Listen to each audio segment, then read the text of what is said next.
I grew up in a world surrounded by stories and books, They were my constant companions. They were exciting and opened up possibilities of the world beyond. They led me to places I could dream about and escape to, and yet enabled me to connect to something deep in me. Thinking of such spaces, the freedom to imagine and speak, to explore an array of possibilities, to revel in a feast of ideas. It's special. At a time when we're more connected than ever, there is a disconnect. Over the next 3 days, our program will highlight and bring together a diverse range of voices from home and abroad. Dhaka Lit Fest is where fiction meets science, science meets poetry, poetry meets art, and art meets world.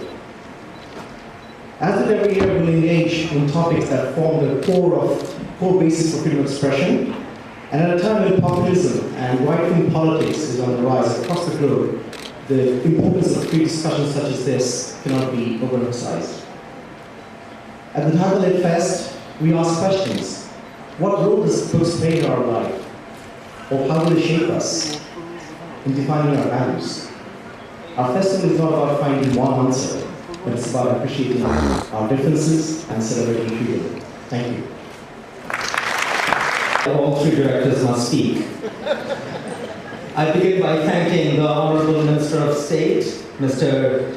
Hamid MP, the DG of Bangla Academy, Mr. Habibullah Shiraji, for their not only taking their valuable time to be here with us today, but for their continuous support to us in the months and weeks leading up to this event. It wouldn't be possible to do this without their help and that of many other government agencies, sponsors, patrons, and friends. So I start out by giving a very big, heartfelt, and grateful thank you to all of them. And of course to all of you in the audience. You made this event possible.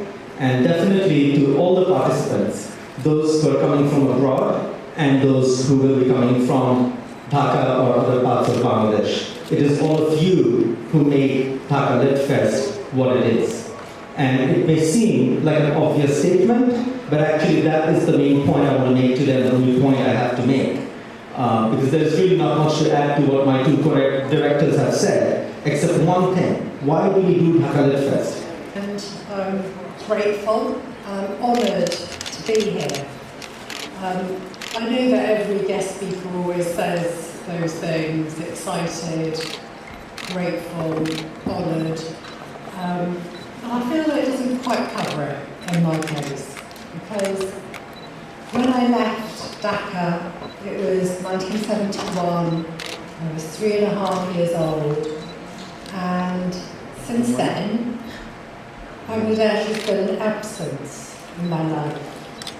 Yet at the same time, it's also been a presence, from the food that I ate growing up to music on the record player, from listening to stories about village life, and many stories about village life, to news gleaned from the radio or television or newspapers, from পৃথিবীর বিভিন্ন প্রান্ত থেকে কি পশ্চিম, কি পূর্ব, কি উত্তর, কি দক্ষিণ সাহিত্য আমাদের মানুষেরা সাহিত্য প্রেমীরা এখানে এসছে তাদেরকে এবং বাংলাদেশের বিভিন্ন প্রান্ত থেকে আমার সতীর্থ সাহিত্য বন্ধুরা এসছে তাদেরকে স্বাগত জানাই, শুভেচ্ছা জানাই, সশ্রদ্ধ অভিবাদন জানাই। আমরা এই আয়োজনের শুরুতেই যে পঞ্চভূতের একটি অংশ নিয়ে একটি নৃত্য দেখেছি। আমি বিশ্বাস করি এই মাটি, এই জল, এই হাওয়া, এই বায়ু এবং এই আকাশ পঞ্চভূতে মিলে আমাদের যে জীবন, আমাদের যে চলা, আমাদের যে বিশ্বব্যাপী শান্তির আহ্বান, তারই একটি কর্মফল হিসেবে, কর্মযজ্ঞ হিসেবে, কর্মযোগ হিসেবে ঢাকা লিট ফেস্টের আয়োজন করেছে। আমি তাদেরকে আন্তরিক অভিনন্দন জানাই, অভিবাদন জানাই এ ধরনের আয়োজনের জন্য। যারা আলোচনা করে গেছেন তারা সব উপস্থিত যারা আছেন সর্বপ্রথম শুভেচ্ছা। 2011-তে যা যাত্রা শুরু হয়েছিল আজকে 2019 নববর্ষ বাংলা সাহিত্যকে সারা বিশ্বে ছড়িয়ে দেওয়া যে বাসনা সেইটিকে কেন্দ্র করে আমাদের একসময় এসেছিল সেটি ছিল বহির্বিশ্ব সাহিত্যকে বাংলাতে পরিচয় করে দেওয়া। আজকে যেটি হচ্ছে সেটি হচ্ছে আমার বাংলা সাহিত্যকে বহির্বিশ্বে পরিচিত করে দেওয়ার জন্য যারা উদ্যোক্তা যারা আয়োজনকারী তাদের প্রতি আমি কৃতজ্ঞতা জানাই শুভ গ্রহণ করার জন্য। বিশ্বের প্রায় 5টি মহাদেশে 18টারও বেশি দেশের প্রতিনিধি এসছে।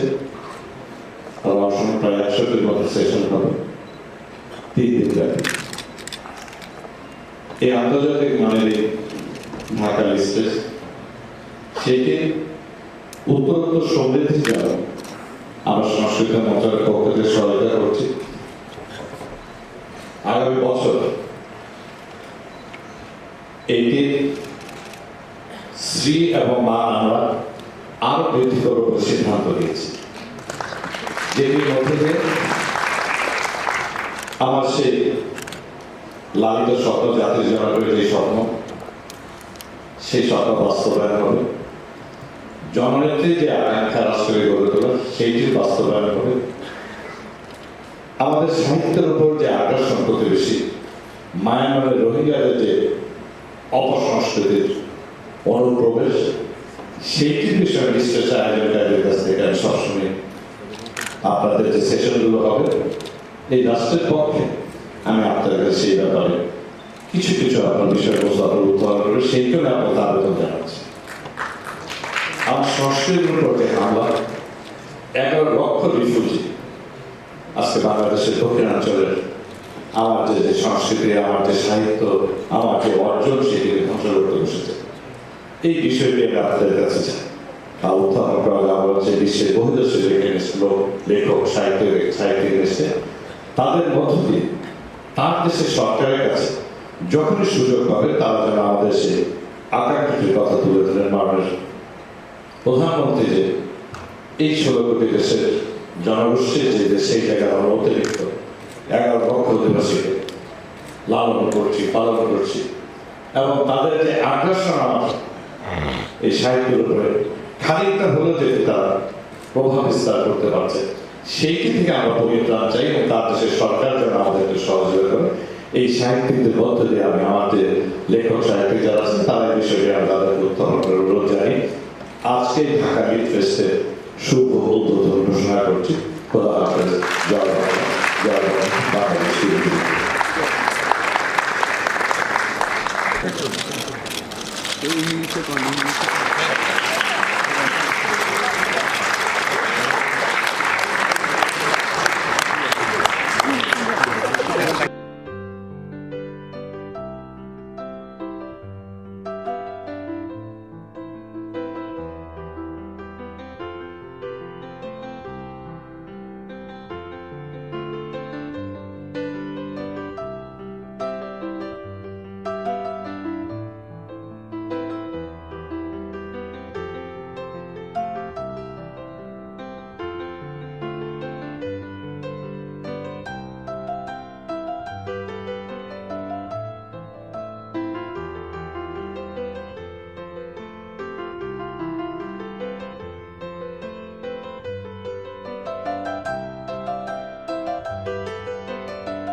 this launch, this memorial, this celebration of everything that Numair was.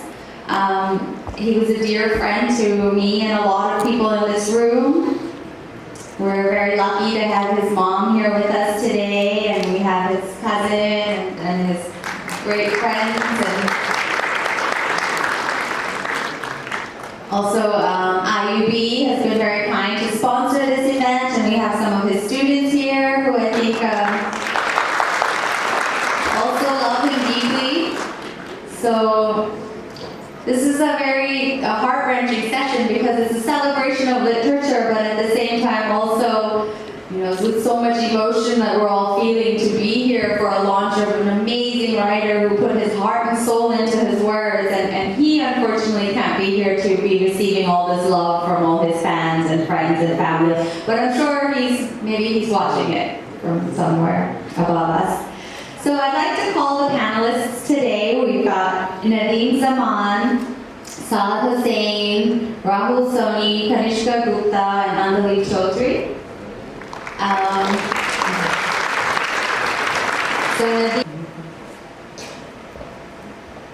As all of you are fully aware that the author of this wildly ambitious and inventive book under discussion, Dr. Numair Atif Chaudhary, is no longer amongst us.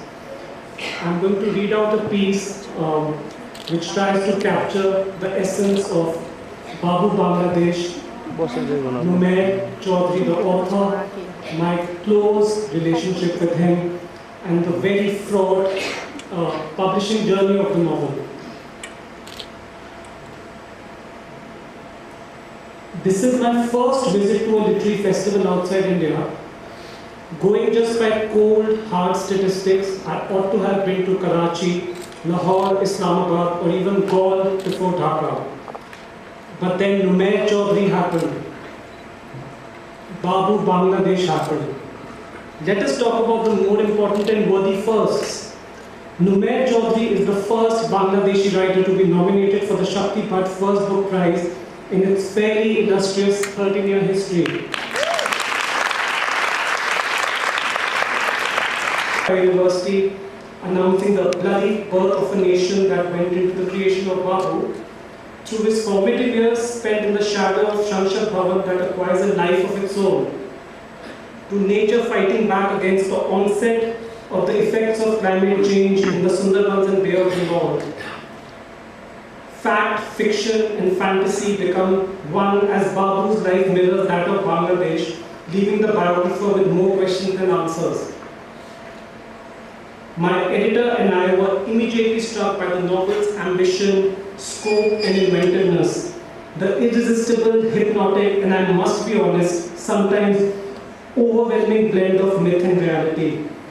Numair experiments with various forms, magic realism, epistolary, and exposition to retell the history of a volatile and troubled nation through the biography of a fictional political luminary, Babu Abdul Majumdar. I don't know about those who are familiar with Bangladesh's history, but for readers back home, including myself, the novel is a literary maze wherein it is hard to distinguish between truth and half-truths, truth and fabrications, and half-truths and fabrication. Numair employs clever, extremely witty, and sometimes hysterical wordplay in almost every second line, making Babu Bangladesh a biting and audacious satire on Bangladesh, even as it is one of the few works of magic realism from the country in the English language. His ingenuity and wit are evident in the way he conjures up fictional political parties, NGOs, entrepreneurial bodies, corrupt journalists, international terrorists, dogmatic mullahs, and of course those all-pervasive footnotes. The novel has come under some criticism for its occasional detours and digressions into textbook-like description. But that is exactly how Numair wanted it to be. In his very first email to me, Numair wrote thus: in essence, via the presentation of a larger-than-life Babu, the biography disintegrates into a rumination of Bangladeshi history and by extension the plight of newly emergent economies, hegemons, and their global tentacles. and the evolution of sustainable markets and lifestyles. In my tragically short-lived association with Lumiere, the one good thing I managed to get him to do was to attend a major literary festival in Kerala at the same time. I had a parent who was an educator and attended college in the US. While Babu spent time playing on the fields of the Parliament building during his youth, Lumiere and I witnessed the silhouette of the same building as we drove past it each morning on our way to the elementary school year. Who introduced me to Lumiere. So, Lumiere and you were childhood friends, but you lost touch because you relocated to the US when you were young. It was in 2002 when you chanced upon a short story of his in an anthology of South Asian writing at a Chicago bookstore that you decided to reach out to him. So tell me, what was it about this story, Chokra, that made you reach out to a very old friend? Well, I don't know the other one. But this was before Facebook, so I didn't know how to get hold of him. All the research I did showed up different emails, but what happened was I ended up reading that story, Chokra, which is one of the finest pieces of short fiction I've read in English in recent times. And then I found his other stories on this GeoCity website, and I read all of them. But it wasn't until 2012 that I actually went and found him on Facebook and I said, just want to make sure these stories that I'm reading are yours. And he said, my stories are out there? How did they get out there? The book is out in the market and it's sold out.